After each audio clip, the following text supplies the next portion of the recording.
안녕하세요, 여러분. 오늘도 찾아와 주셔서 진심으로 감사드립니다. 구독과 좋아요 부탁드립니다. 여러분의 작은 응원이 더 좋은 이야기를 만드는 원동력이 됩니다. 소방서 사이렌이 울리고 출동 준비를 마친 소방관들이 차에 올랐습니다. 민수는 손에 장갑을 끼며 심호흡을 했어요. 아직 신입 소방관이라 매 출동마다 가슴이 두근거립니다. 오늘은 서울 중심부의 한 아파트 단지. 화재 경보기 오작동 신고였죠. 또 그 동네네. 옆자리에 선배 소방관이 한숨을 쉬었습니다. 민수는 고개를 갸웃했어요. 아직 모르는 게 많은 신입이니까요. 소방차는 사이렌을 울리며 도로를 질주했습니다. 아파트 단지에 도착하자 주민 몇몇이 모여 있었어요. 또 8동 302호야 한 주민이 말했습니다. 민수는 팀원들을 따라 엘리베이터를 타고 8층으로 올라갔어요. 문을 두드리자 안에서 거칠게 소리가 들렸습니다. 왜 이렇게 늦었어? 불이 나도 다 타버리겠네. 문이 열리고 70살 정도 되어 보이는 할머니가 화난 표정으로 서 있었어요. 주름진 얼굴에 분노가 가득했습니다. 죄송합니다. 최대한 빨리 왔습니다만. 민수가 조심스레 말을 꺼냈어요. 뭐가 최대한이야. 내 아들 같으면 벌써 와서 3바퀴도 돌았을 거야. 할머니의 목소리는 복도 끝까지 울렸습니다. 민수는 당황해서 어쩔 줄 모르고 계속 고개만 숙였어요. 선배 소방관들은 익숙한 듯 화재 경보기를 점검하기 시작했죠. 이상 없습니다. 배터리만 교체하면 될 것 같습니다. 그거 봐. 또 헛수고였잖아. 내 아들은 절대 이런 실수 안 해. 할머니는 계속해서 소방관들을 탓했어요. 복도에서는 이웃 주민들이 문을 살짝 열고 상황을 지켜보고 있었습니다. 저 할머니 또 시작이네. 매번 저러시니까 진짜 불나도 아무도 안 믿을 거야. 귓속말로 주고받는 소리가 들렸어요. 민수는 경보기 배터리를 교체하며 할머니의 거실을 살펴보았습니다. 깔끔하게 정돈된 집. 그런데 눈에 띄는 건 벽에 걸린 소방관 제복을 입은 젊은 남자의 사진이었어요. 민수는 문득 궁금해졌지만 더 물어볼 틈도 없이 할머니의 잔소리가 쏟아졌습니다. 이거 언제 또 고장 날지 모르니까 제대로 해놓고 가. 내 아들은 항상 일을 완벽하게 했어. 할머니의 손가락이 떨리고 있었어요. 민수는 그제야 할머니의 눈가에 맺힌 눈물을 발견했습니다. 할머니가 아들 이야기를 할 때마다 목소리가 살짝 떨렸죠. 최선을 다해서 점검했습니다. 당분간은 문제 없을 거예요. 그래, 그럼. 그래도 너네들은 항상 늦어. 좀 더 빨리 와야지. 할머니의 목소리가 갑자기 작아졌어요. 민수는 뭔가 이상함을 느꼈지만 선배들이 이미 철수 신호를 보내고 있었습니다. 소방차로 돌아오는 길 민수는 입을 열었어요. 저 할머니, 왜 저러시는 거예요? 선배 소방관이 고개를 저었습니다. 그냥 나이 드신 분이라 그러신 거야. 신경 쓰지 마. 하지만 민수의 마음속에는 할머니의 분노 너머에 보인 슬픔과 벽에 걸린 소방관 사진이 계속 맴돌았어요. 분명 뭔가 사연이 있을 텐데. 민수는 창밖으로 흘러가는 도시의 풍경을 바라보며 생각에 잠겼습니다. 초임 배치 받은 지 겨우 1달. 아직 모르는 게 너무 많았죠. 사흘 뒤 또다시 같은 아파트에서 화재 경보기 오작동 신고가 들어왔습니다. 민수는 출동 준비를 하며 한숨을 내쉬었어요. 분명 또 그 할머니일 것이라는 예감이 들었죠. 민수야, 오늘은 내가 앞장서서 가봐. 경험도 쌓을 겸. 팀장인 최소방이가 부드럽게 말했습니다. 민수는 긴장된 표정으로 고개를 끄덕였어요. 소방차는 익숙한 길을 따라 아파트 단지에 도착했고 다시 한번 8층으로 올라갔습니다. 문을 두드리자 안에서 곧바로 소리가 들렸어요. 왔어? 이번엔 좀 빨리 왔네.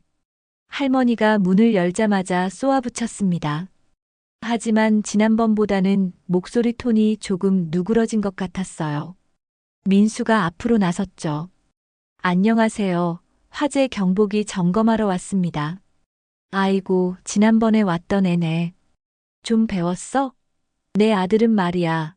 첫 달부터 이미 10명도 넘게 구했다더라고. 근데 너흰 늘 이렇게 느려 터졌어.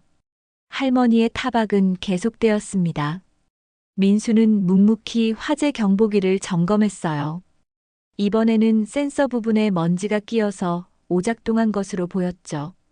민수가 조심스럽게 먼지를 제거했습니다.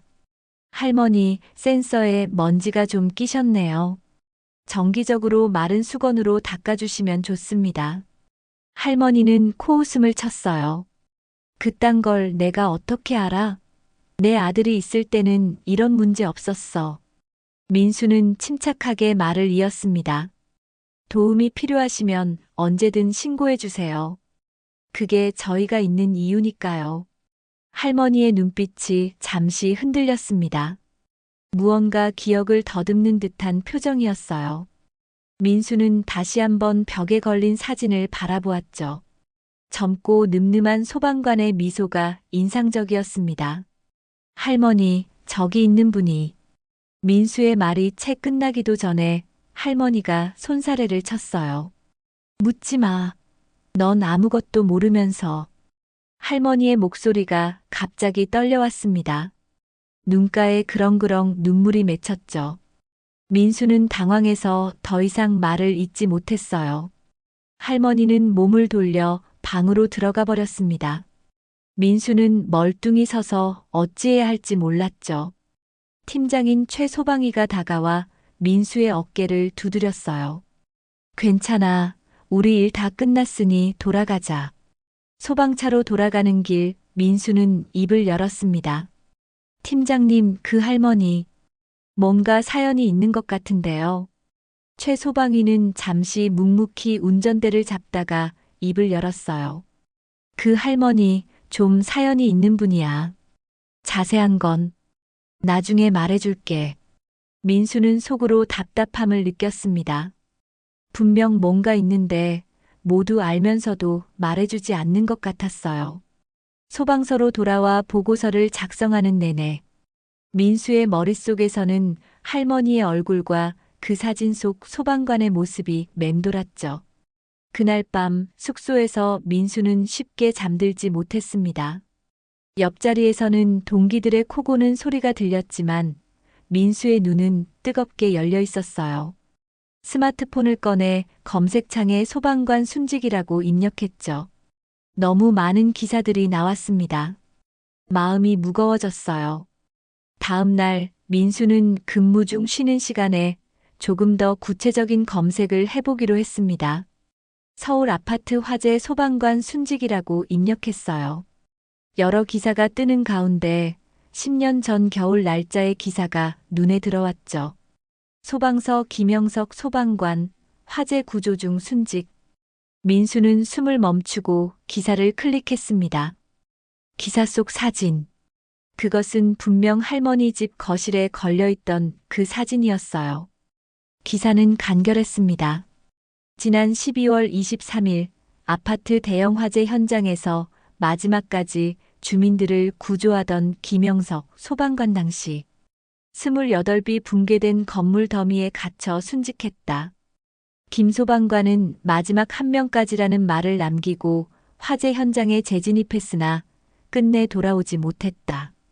민수의 손이 떨렸습니다. 갑자기 모든 퍼즐이 맞춰지는 느낌이었어요. 할머니가 왜 그렇게 소방관들에게 화를 냈는지, 왜 아들 이야기를 계속했는지. 민수는 그대로 자리에서 일어나 팀장실로 향했습니다. 최 소방이는 서류 작업 중이었어요. 민수가 노크하자 고개를 들었죠. 팀장님, 그 할머니. 아들이 소방관이었던 거죠? 최 소방이의 표정이 복잡해졌습니다. 그는 깊은 한숨을 내쉬었어요. 그게 그 할머니 아들이야. 10년 전 겨울에 큰 불 났을 때 마지막까지 안 나왔지. 김영석 소방관. 우리 서에서는 전설적인 인물이야. 민수는 의자에 천천히 앉았습니다. 충격이 밀려왔어요. 최 소방이의 목소리가 들려왔죠. 형석이는 내 후배였어. 우리보다 3기수 아래였지만 누구보다 용감했어. 그날도 모든 사람이 대피했다고 생각했는데 갑자기 어린아이 울음소리가 들린다며 다시 들어갔어. 최 소방이의 눈가가 붉어졌습니다. 그는 창밖을 바라보며 계속 이야기했어요. 건물이 무너지고 우리가 할 수 있는 건 아무것도 없었지. 그 할머니는 그날 이후로 정신이 좀 혼란스러워지셨어. 치매 초기 증상도 있으신 것 같고 아들을 잃은 슬픔이 너무 커서 그런 거야. 민수는 숨을 깊게 들이마셨습니다. 할머니의 분노와 슬픔이 이해되기 시작했어요. 그래서 자꾸 화재 경보기가 울리는 건가요? 최 소방이가 고개를 끄덕였습니다. 아마도 소방관들이 오면 아들이 생각나서 그러시는 것 같아. 우리도 어떻게 도와드려야 할지 모르겠어. 가끔 찾아뵙는 게 전부지. 민수는 손을 꽉 쥐었어요. 가슴이 아팠습니다. 밖에서 출동 사이렌이 울렸고 두 사람은 서둘러 자리에서 일어났죠. 그날 이후 민수는 할머니를 바라보는 시선이 완전히 달라졌습니다. 출동 임무가 없을 때마다 시간을 내어 할머니를 찾아갔어요.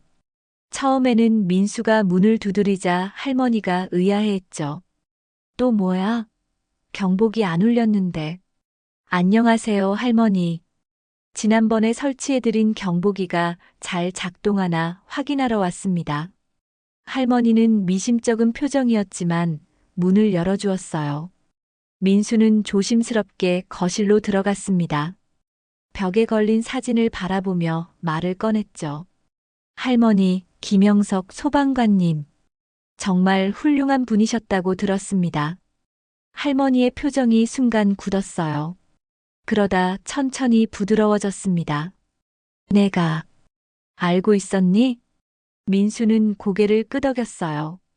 저희 서에서는 전설적인 분이십니다. 모든 신임 소방관들이 본받고 싶어 하는 분이에요. 할머니의 눈가에 눈물이 고였습니다. 그녀는 천천히 소파에 앉았어요. 우리 형석이 어릴 때부터 소방관이 꿈이었어.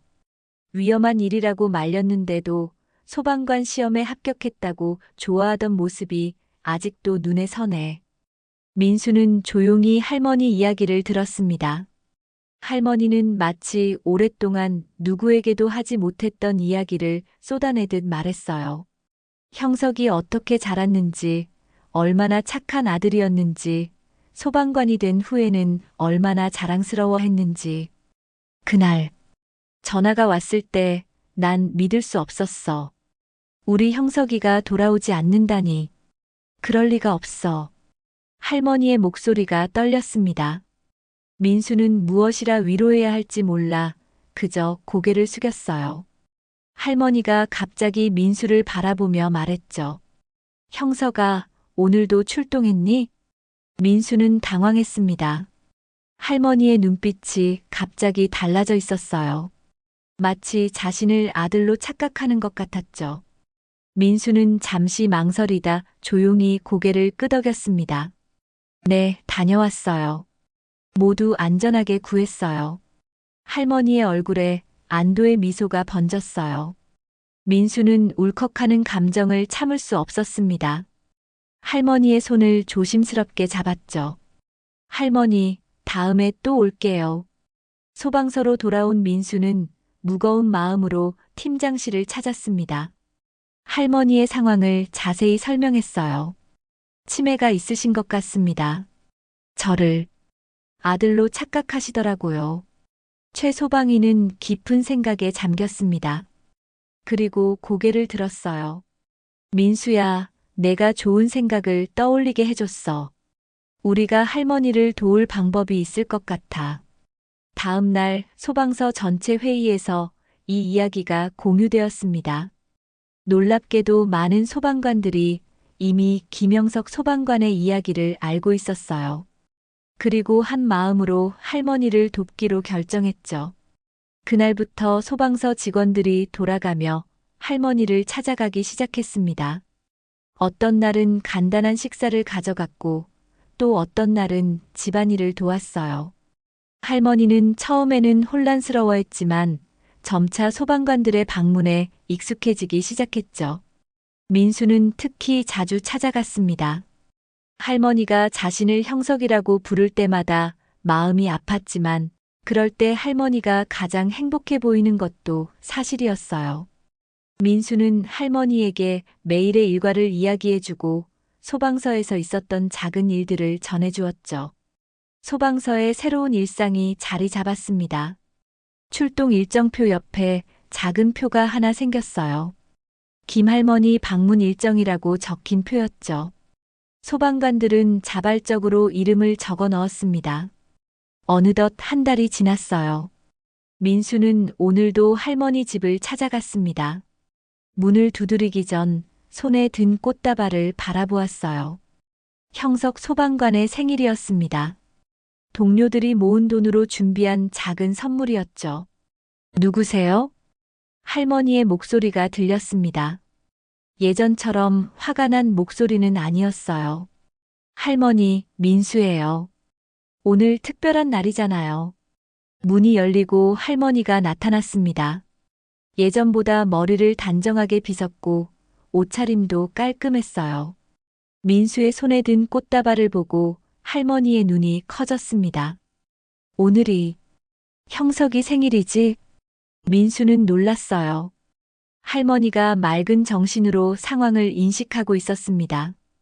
이런 날이 점점 늘어나고 있었죠. 민수는 미소를 지으며 고개를 끄덕였어요. 네, 형석 소방관님 생일이에요. 소방서 모두가 축하 인사 전해달라고 했습니다. 할머니는 떨리는 손으로 꽃다발을 받았습니다. 눈가에 그렁그렁 눈물이 맺혔어요. 고마워. 어쩐지 오늘따라 형석이 생각이 더 나더라니. 민수와 할머니는 거실에 앉았습니다. 할머니는 꽃병을 찾아 꽃을 정성스럽게 꽂았어요. 그리고 형석의 사진 앞에 놓았습니다. 민수는 조용히 할머니의 모습을 지켜보았어요. 우리 형석이가 28번째 생일을 못 보고 갔어. 지금쯤이면 40이 다 되었을 텐데. 할머니의 목소리가 떨렸습니다. 민수는 무슨 말을 해야 할지 몰라 침묵했어요. 그때 할머니가 갑자기 자리에서 일어났습니다. 잠깐만 기다려, 보여줄 게 있어. 할머니는 안방으로 들어갔다가 작은 상자를 들고 나왔습니다. 조심스럽게 열어보니 형석의 어린 시절부터 소방관이 된 후까지의 사진들이 가득했어요. 이건 5살 때 소방차 장난감을 사줬더니 너무 좋아하던 모습이야. 그때부터 소방관이 되겠다고 했지. 그리고 이건 할머니는 하나하나 사진을 꺼내며 이야기했습니다. 마치 오랫동안 누구에게도 보여주지 않았던 보물을 꺼내 보이는 것 같았어요. 민수는 진심으로 관심을 갖고 사진들을 바라보았죠. 이 사진은 첫 출동날 찍은 거예요? 민수가 소방서 앞에서 찍은 사진을 가리켰습니다. 형석의 얼굴에는 설렘과 자부심이 가득했어요. 그래, 그날 너무 자랑스러워서 내가 소방서까지 따라갔었지. 그때 찍은 거야. 민수는 문득 자신이 소방관 시험에 합격했던 날을 떠올렸습니다. 부모님이 얼마나 기뻐하셨는지, 그리고 얼마나 걱정하셨는지도요. 민수는 깊은 공감을 느꼈어요. 형석 소방관님은 정말 용감하셨나 봐요. 할머니의 눈빛이 자랑스러움으로 빛났습니다. 우리 형석이는 어릴 때부터 남을 돕는 걸 좋아했어. 학교에서도 약한 친구들 편을 많이 들었지. 소방관이 된 후에는 더 행복해 보였어. 위험한 일이라 늘 걱정했지만 아들이 행복해하니 나도 응원할 수밖에 없었지. 할머니의 이야기는 계속되었습니다. 형석이 구한 사람들 이야기, 받은 상장들, 소방서에서의 에피소드들. 민수는 귀 기울여 들었어요. 그리고 문득 깨달았습니다. 할머니에게는 이 이야기들을 들어줄 사람이 필요했던 거예요. 아들의 기억을 함께 나눌 수 있는 누군가가. 이야기를 마친 할머니가 민수를 물끄러미 바라보았습니다. 너는 형석이를 닮았어. 그 따뜻한 눈빛이. 민수는 감동의 말을 잇지 못했어요. 할머니가 갑자기 민수의 손을 꼭 잡았습니다. 이렇게 찾아와 주어서 고마워. 내가 예전에 화를 많이 냈지? 미안해. 그냥 내 아들이 돌아오지 않는다는 게 너무 받아들이기 힘들었어. 민수는 할머니의 손을 마주 잡았습니다. 괜찮아요, 할머니. 저희가 계속 찾아올게요. 그날 이후로 할머니는 점점 더 맑은 정신을 되찾아갔습니다. 물론 가끔은 민수를 형석이라고 부르는 날도 있었지만 대체로 현실을 인식했어요. 하지만 민수와 동료들은 그런 날에도 무척 자연스럽게 대응했습니다. 할머니에게 필요한 건 따뜻한 관심이었으니까요. 민수가 자주 방문하는 사이 소방서 전체가 할머니의 상황을 알게 되었습니다. 모두가 돌아가며 할머니의 안부를 챙겼어요. 민수는 그 과정에서 형석 소방관에 대해 더 많이 알게 되었고 그의 용기와 헌신에 깊은 존경심을 느꼈죠.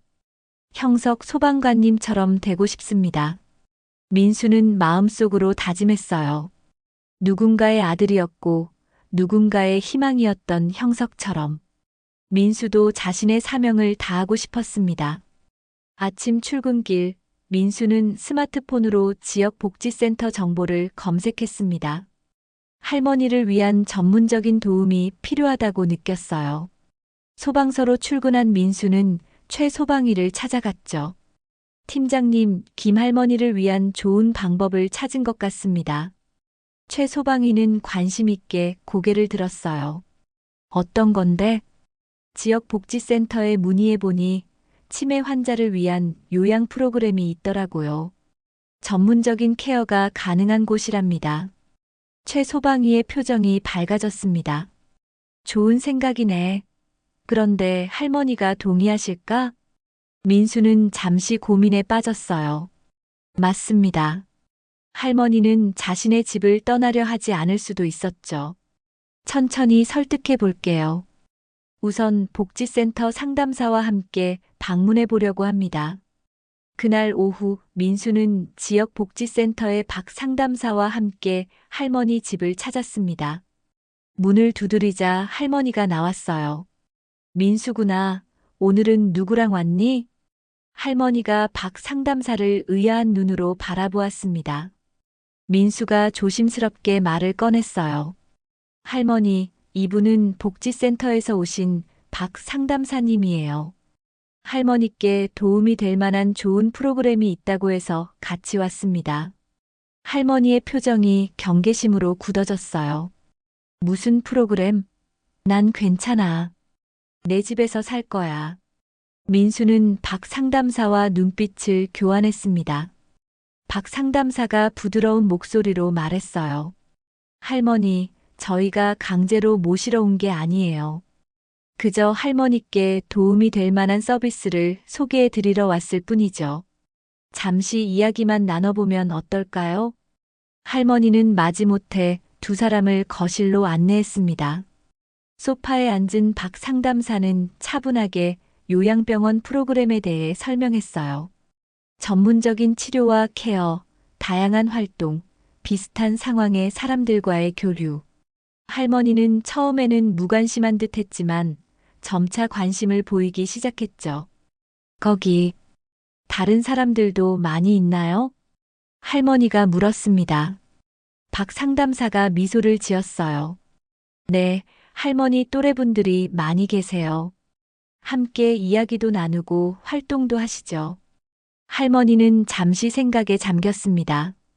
그리고 문득 형석의 사진을 바라보았어요. 그런데 내가 여기를 떠나면 형석이는 어떡하지? 민수는 할머니의 마음을 이해했습니다. 이 집은 형석과의 마지막 연결고리였어요. 민수는 조심스럽게 말을 꺼냈죠. 할머니, 형석 소방관님의 사진과 물건들은 모두 가져가실 수 있어요. 그리고 저희 소방관들도 계속 찾아뵐 겁니다.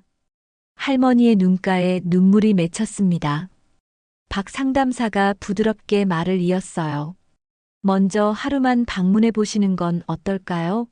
마음에 들지 않으시면 언제든 돌아오시면 됩니다. 할머니는 천천히 고개를 끄덕였습니다. 그렇게 첫 방문이 결정되었어요. 일주일 후 민수와 최 소방위는 할머니를 모시고 치매 전문 요양병원을 방문했습니다. 처음엔 낯설어하던 할머니는 병원 환경과 친절한 스태프들을 보고 조금씩 안정을 찾기 시작했어요. 특히 라운지에서 만난 다른 어르신들과 이야기를 나누며 웃는 모습을 보고 민수는 안도했습니다. 여기 생각보다 괜찮네.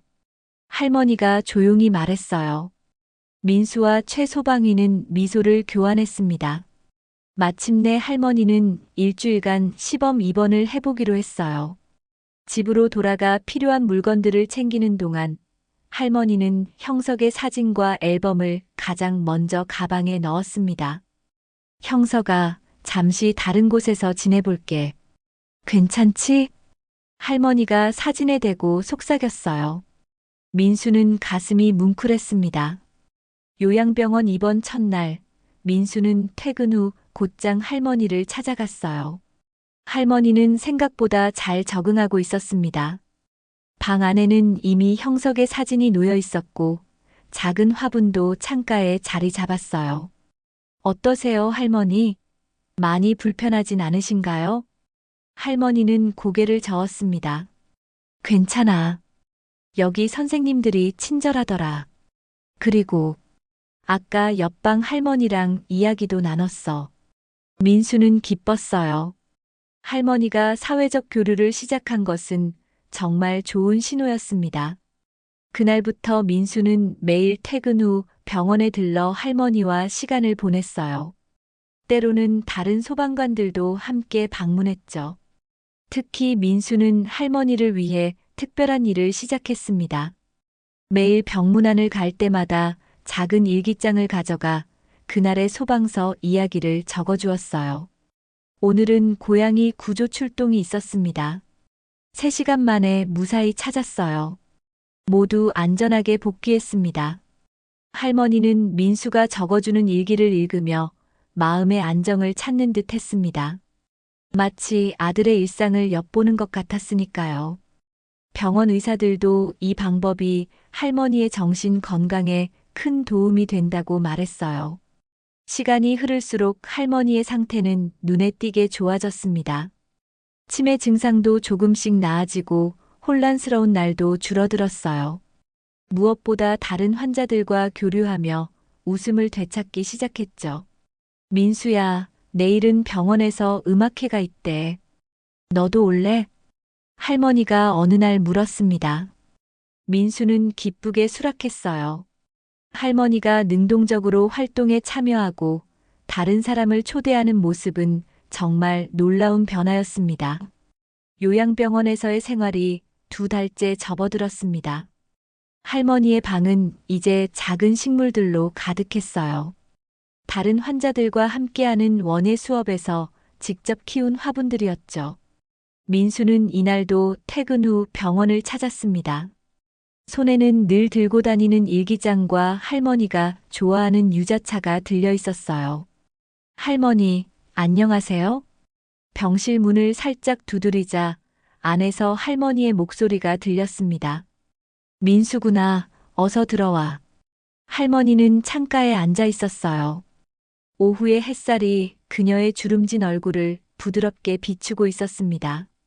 민수는 할머니 옆에 앉았어요. 오늘은 어떠셨어요? 다 좋으셨어요? 할머니는 미소를 지었습니다. 응, 오늘은 미술 시간이 있었어. 저기 봐. 할머니가 가리키는 곳에는 작은 그림이 놓여 있었어요.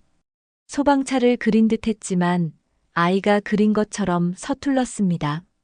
민수는 따뜻한 마음으로 그림을 바라보았어요. 정말 멋있네요, 할머니. 그래, 내가 이제 손이 많이 떨려서. 예전에 형석이가 어렸을 때 그렸던 것보다 못하네. 할머니의 말에 두 사람은 함께 웃었습니다. 민수는 유자차를 따르며 오늘의 일기를 읽어주기 시작했어요. 오늘은 아이들 안전교육이 있었습니다. 초등학생 25명이 소방서를 견학했죠. 아이들에게 화재 시 대피 방법을 가르쳐 주었어요. 한 아이가 소방관 아저씨는 천사예요? 라고 물어서 모두가 웃었습니다. 모든 출동에서 무사히 복귀했어요. 할머니는 눈을 감고 민수의 이야기를 들었습니다. 그녀의 입가에는 작은 미소가 머물렀어요.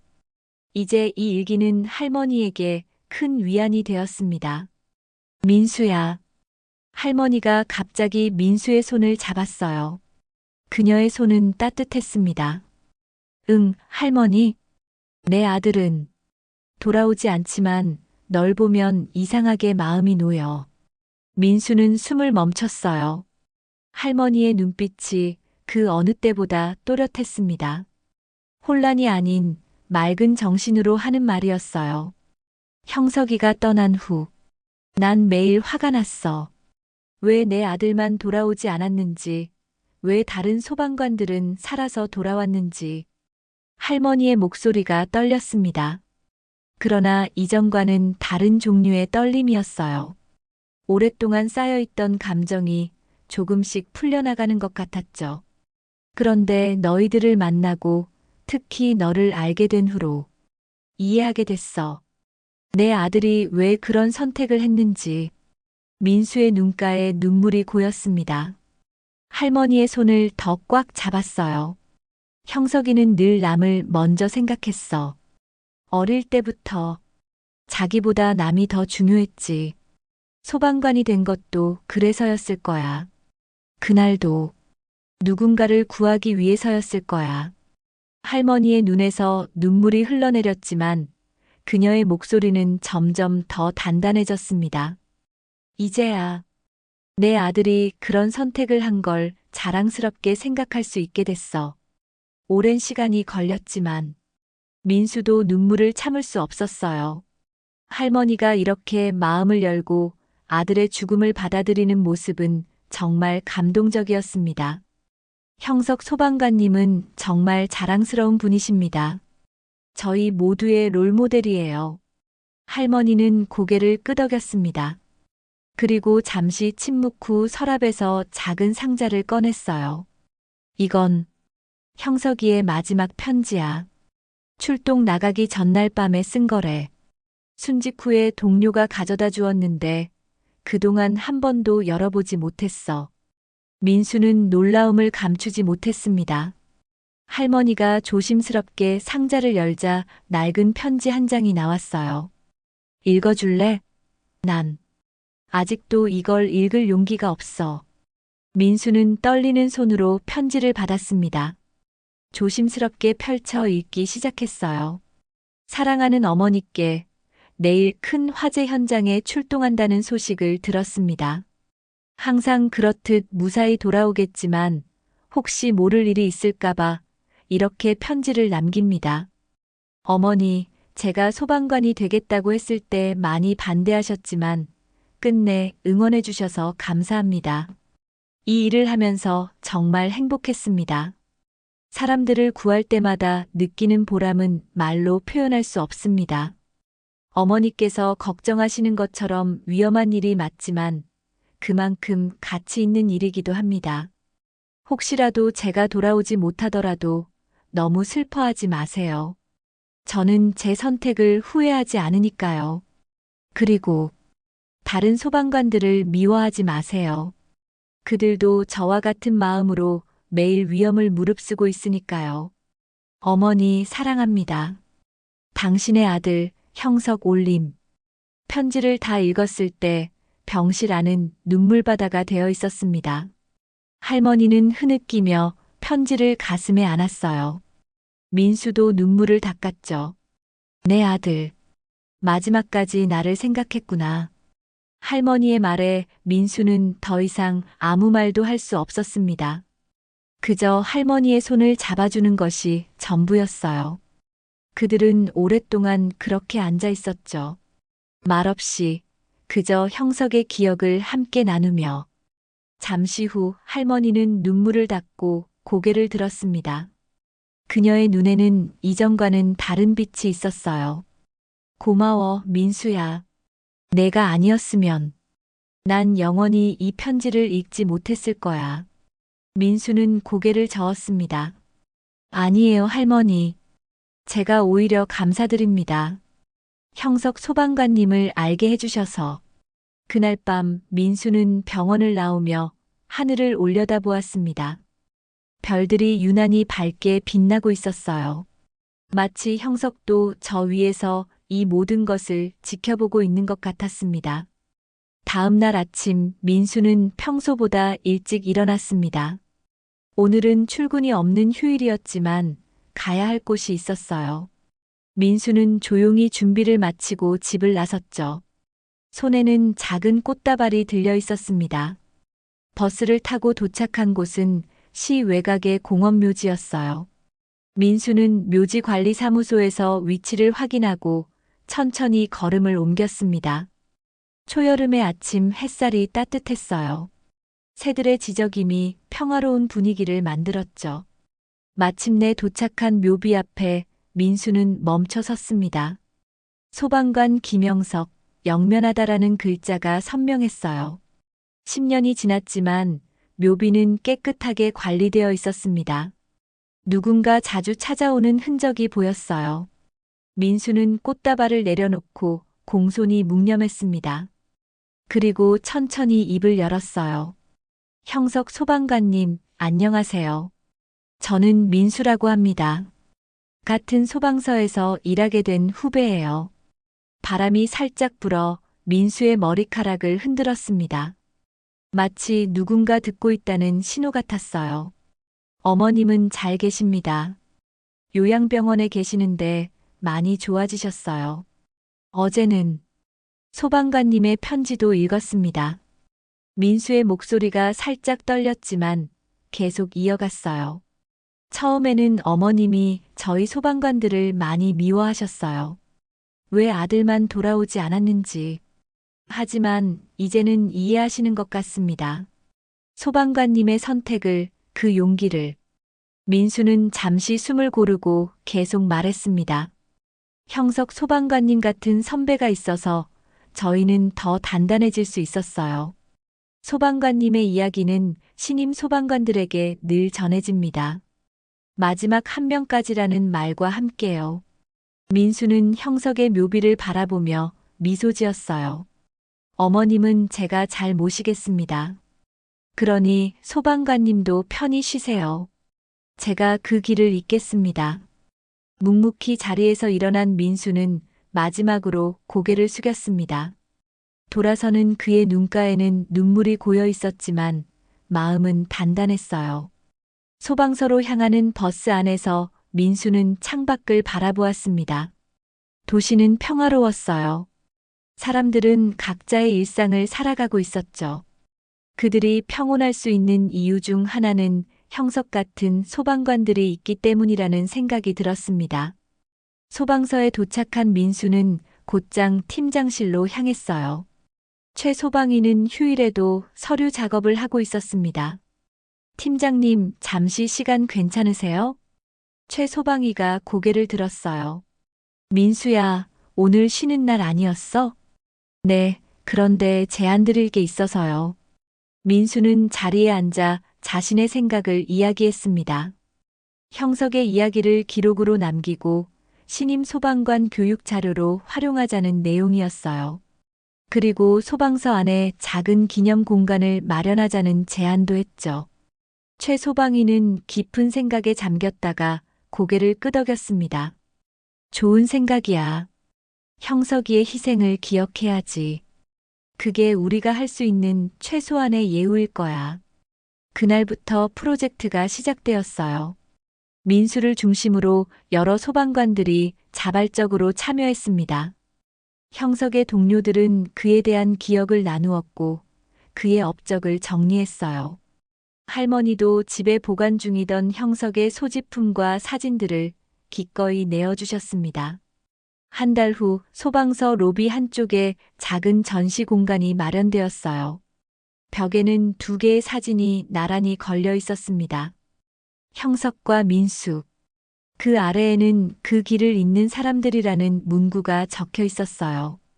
주변으로는 형석의 일기, 받은 상장들, 그리고 마지막 편지 사본이 전시되어 있었죠. 개관식 날 할머니는 요양병원 간호사의 도움을 받아 소방서를 방문했습니다. 휠체어에 앉은 할머니의 눈은 전시를 바라보며 빛났어요. 우리 형석이 이렇게 기억되는구나. 할머니의 목소리는 떨렸지만 그것은 슬픔이 아닌 자부심이었습니다. 소방서장은 직접 할머니께 감사장을 전달했어요. 김 여사님, 아드님의 숭고한 희생은 우리 모두에게 큰 가르침이 되었습니다. 이 작은 공간이 후배 소방관들에게 영감과 사명감을 줄 것입니다. 할머니는 감사장을 받아들며 고개를 숙였습니다. 그녀의 눈에서는 눈물이 흘렀지만 입가에는 미소가 있었어요. 행사가 끝나고 민수는 할머니를 병원으로 모셔다 드렸습니다. 차 안에서 할머니는 오랫동안 말이 없었어요. 병원에 도착해서야 그녀가 입을 열었죠. 민수야, 고마워. 내가 이렇게 마음의 평화를 찾을 수 있을 줄 몰랐어. 민수는 할머니의 손을 잡았습니다. 제가 더 감사해요, 할머니.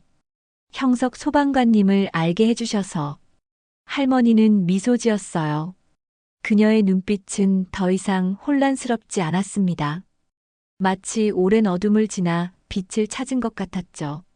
민수는 그날 이후로도 계속해서 할머니를 찾아갔습니다. 그리고 매번 일기를 써주는 것도 잊지 않았어요.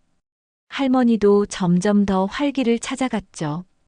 요양병원에서는 다른 환자들과 친구가 되어 함께 시간을 보내기도 했고, 때로는 원예 수업을 돕기도 했습니다. 어느 날 병원 로비에서 민수는 할머니가 같은 병동에 새로 온 할머니에게 무언가를 설명해주는 모습을 발견했어요.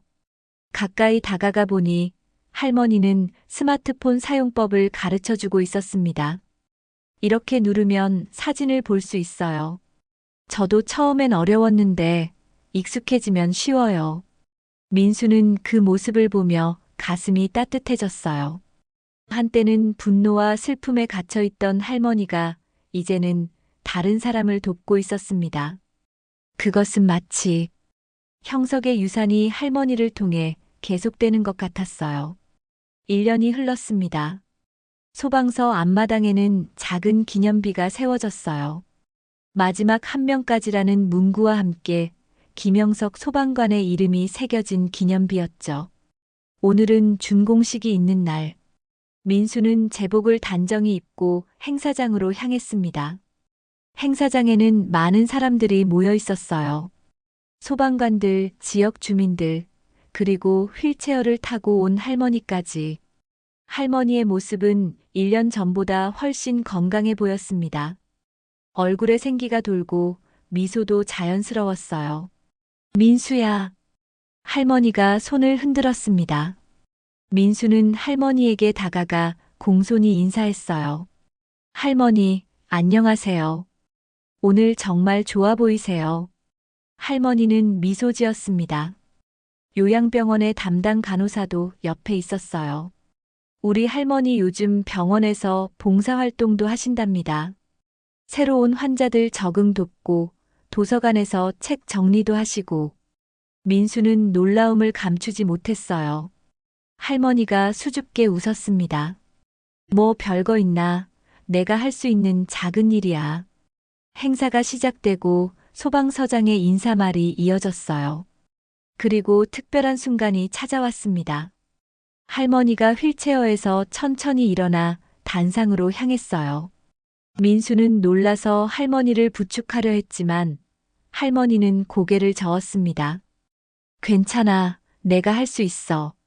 할머니는 천천히 단상에 올라 마이크 앞에 섰습니다. 처음에는 떨리는 목소리였지만 점차 단단해졌어요. 저는 김영석 소방관의 어머니입니다. 10년 전 제 아들은 다른 사람을 구하기 위해 자신의 목숨을 바쳤습니다. 그때는 이해할 수 없었어요. 왜 내 아들이 돌아오지 않았는지, 왜 다른 사람들만 살아서 돌아왔는지. 할머니는 잠시 말을 멈추고 숨을 고르고 이어갔습니다. 그 분노와 슬픔으로 저는 오랫동안 고통받았습니다. 다른 소방관들을 미워했고 세상을 원망했죠.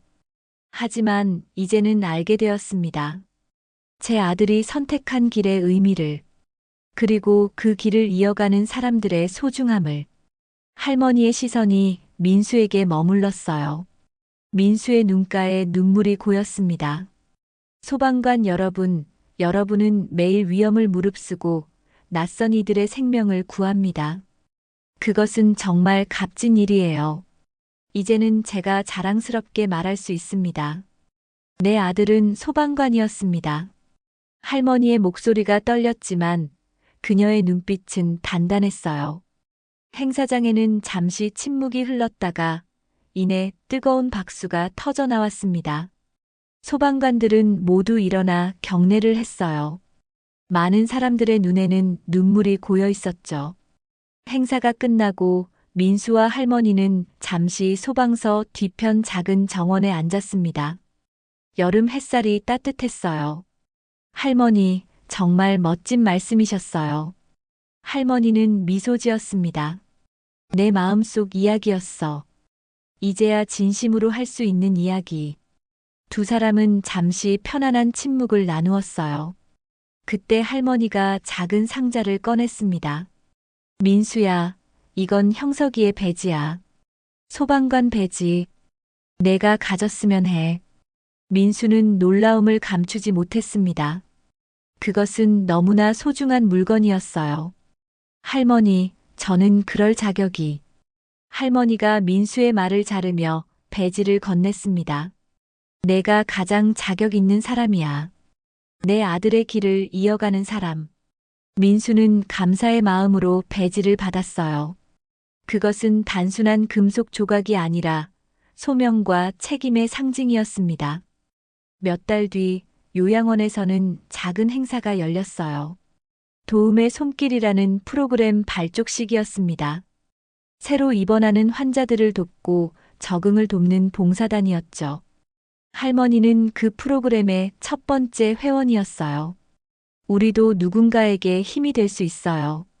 나이가 많아도, 몸이 불편해도, 작은 미소, 따뜻한 말 한마디로도 누군가의 하루를 밝게 만들 수 있어요. 할머니의 말에 요양원 식구들이 박수를 쳤습니다. 민수와 몇몇 소방관들도 참석해 기쁨을 나눴어요.